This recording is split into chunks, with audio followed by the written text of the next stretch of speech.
What's up, everyone? Welcome to Program Your Mom. Today I'm going to show you where the spare tire, the jack, and the lug nut wrench you'll need to change a flat tire are located in a Jeep Compass. This is a 2020 Compass here, but it will be the same on a few different years. So everything we're going to be looking at is going to be located in the rear of the vehicle. If you open the back hatch and look in the back, and then we see this lid here. Pull that up.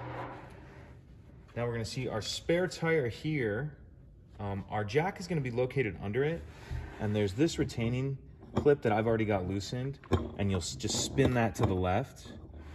And when I first started to spin that, it wasn't backing out, it just sat there and spun. So what I actually had to do is just lift up on the spare tire enough to put some pressure against this, and then it allowed it to back out.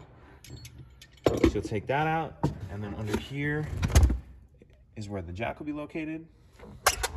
The lug nut wrench is going to be up in this corner,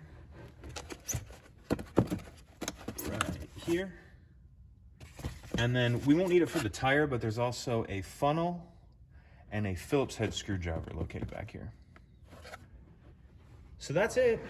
If you have any questions, please let me know. If you could take a second to like and subscribe, it helps us out, and I'd appreciate it. Thank you.